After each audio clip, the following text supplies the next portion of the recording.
Now it's 8 figures, so that could be 10 million or 99 million. Right. Correct? That's the 8 figures. And she's going to have her own shoe. I got a technical for basically being mad at myself because I missed the 3 and then I went and hit the backboard.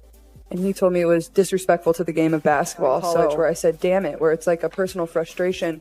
Had nothing to do with my team, had nothing to do with their reffing, had nothing to do with other teams. From day one, the spotlight was never going to be kind to Caitlin Clark. Sure, she walked into the WNBA with a mountain of hype, a college resume that looked like a basketball fairy tale. But not everyone was sold. Not everyone was clapping. Critics like Ben questioned if all that college greatness would mean anything in a league full of grown, battle-tested pros. And it wasn't just quiet skepticism, it was loud. If Caitlin Clark is the quote-unquote savior, if she's the golden girl, milk it! Jokes from fellow athletes in press conferences, bitter media takes, non-stop trolling across every social media platform, the noise was relentless. But through it all, Clark just kept hooping. Rookie leader in points. Rookie leader in assists, rookie leader in threes. There's meeting expectations, and then there's whatever Caitlin Clark is doing in her first year with the Indiana Fever. But the drama, oh. It didn't stop with trolls. One of the most bizarre moments of her rookie campaign came during a tense August matchup with the Connecticut Sun, and it didn't even involve another player. Rookie leader in points, assists, and three-pointers. There is exceeding expectations, and then there is whatever Caitlin Clark continues to do in her rookie season in the WNBA. It was a ref, a technical foul, and a stunned crowd wondering what just happened. Clark had missed a 3. Frustrated, she slapped the backboard padding, not the rim, not another player, just the padding. No yelling, no taunting, just a quick burst of frustration. The whistle blew, technical foul. She didn't yell at anyone, didn't show up the refs. She just whispered damn it under her breath and got hit with a tech. The world watched in disbelief. It's genius to be able to sign her up because think of all of the girls and women out there who loved Caitlin Clark, going to continue to follow her in the WNBA. Commentators, fans, and even former players agreed this wasn't about the play. This was something else. Because if anyone's known for keeping her composure, it's Clark. She rarely loses herself in the moment. But even when the call didn't go her way, she answered in the only way she knows how. She dropped 23 points, dished out 9 assists, and walked off the court with the win. That's who Caitlin is. She lets her game do the talking. Just like she did when WNBA legend Diana Taurasi decided to stir the pot. Back in February, Taurasi gave a viral interview. She didn't name names, but her target was clear. People heard it, Clark heard it, but she didn't bite. No tweets, no responses. No interviews clapping back. She waited. And then she played. When the Indiana Fever met Taurasi's Phoenix Mercury in June, Caitlin didn't flinch. She lit them up 15 points, 9 rebounds, 12 assists, triple-double energy. Indiana walked away with the win, but she wasn't done yet. In their second meeting in July, Clark dropped 20 points, handed out 13 assists, and pulled down 6 boards. Another win.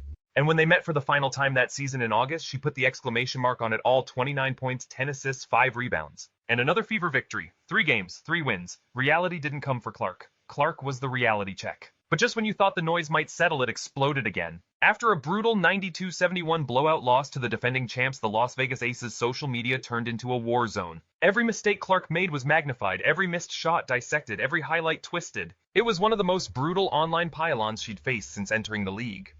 And yet, through all the chaos, she showed up again the next game, and the next one, and the next, because this is what she does, this is who she is. Through the pressure, through the hate, through the noise, Caitlin Clark just keeps rising. She came in as the most talked about rookie in women's basketball, but she's earning her place not with words, not with drama, but with game. And that's something even her loudest critics can't ignore anymore.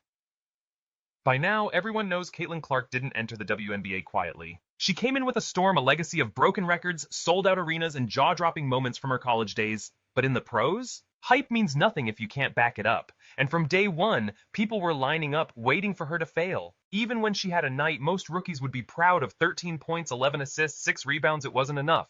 Because on the other side of the court, Kelsey Plum was lighting it up with 34, and the second that happened, social media turned cold, overrated, can't guard elite players. She's not built for this level. They didn't even give her time to breathe. Clark didn't argue. She didn't post. She didn't fire back on interviews. She did what she always does, put her head down, laced her sneakers tighter, and responded on the floor. And just 4 days later, she made history. Against the New York Liberty, one of the league's toughest squads, Caitlin recorded her first career triple-double: points, assists, rebounds.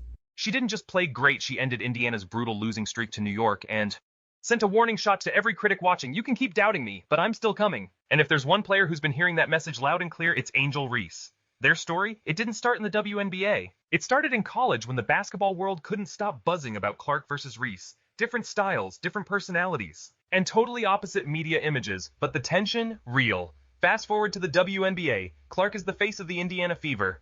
Angels repping the Chicago Sky. And their rivalry picked up exactly where it left off.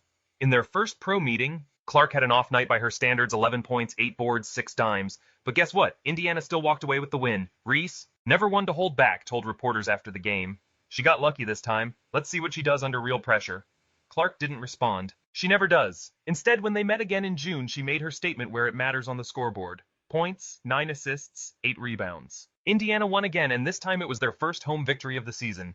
Clark didn't need a mic. Her performance said everything. But their rivalry reached a boiling point in August. Clark had one of her most complete games. 17 points, 13 assists, 6 rebounds. But this time, Chicago snuck away with a 1-point win. And Angel, she made sure the cameras saw her celebrating. Clark, she stayed focused, didn't take the bait, just kept playing the long game. Because here's the truth, this isn't just a rivalry, it's marketing gold. The league needs it. The fans love it, and both players know exactly what they're doing, pushing each other, fueling the spotlight, and giving women's basketball its most electrifying storyline in years. But for Caitlin, it's never just been about rivalries. This season, she's faced something much heavier, the burden of being the one. Because after a string of losses in June and July, the whispers got louder. Maybe Clark wasn't that player. Maybe she could put up flashy numbers but couldn't lead a team. Maybe the Fever needed someone else to guide them to the postseason. Against the Dallas Wings in late July, she delivered a statement game, 22 points. 15 assists, a season high, 9 rebounds. Indiana won 88-83. Suddenly, all the not a leader talk, it went quiet. Because Clark wasn't just filling the stat sheet, she was elevating the team, finding teammates in the right spots, running the floor like a general, making everyone around her sharper, more confident, better. From that point on, her leadership only got louder, not in sound, but in substance. You saw it in the way she directed traffic, in the hustle plays, in the way she celebrated teammates more than herself. She wasn't just surviving the WNBA anymore, she was starting to shape it, and yet, with every win, the noise still found its way back. Another tech, another comment, another viral clip twisted into controversy. 1 minute, it's about whether refs are targeting her. Next, it's debates over whether the league is protecting her. Then it's former players throwing shade or current stars dodging questions. She's not just playing basketball, she's navigating a cultural firestorm. But the truth is, Caitlin Clark gets it. She knows the cameras are on her. She knows the expectations are unfair. And she knows every mistake, every miss, every turnover, every stumble gets magnified 10x more than it would for anyone else. But instead of breaking, she's rising. Over and over again. And that's the part the box score can't show you. This season, she's taken the hits from media, from rivals, from analysts, even from refs, and each time she's answered without whining, without pointing fingers, without excuses. She answers with poise, with grit, with results. And if there's one thing this rookie year has proven, it's that Caitlin Clark isn't just built for the WNBA. She's built to change it. She's not just a scorer. She's not just a leader. She's a movement, a force. A walking reminder that no amount of criticism, no amount of pressure, no amount of trash talk can stop someone who's locked in on greatness. So if you're still doubting her, just remember she's hearing you. She always does. And her response? It won't come through a tweet. It won't come through an interview. It'll come when the lights are brightest, the arena is loudest, and the scoreboard is up for grabs. That's where Caitlin Clark lives. And that's where she'll answer you again and again and again.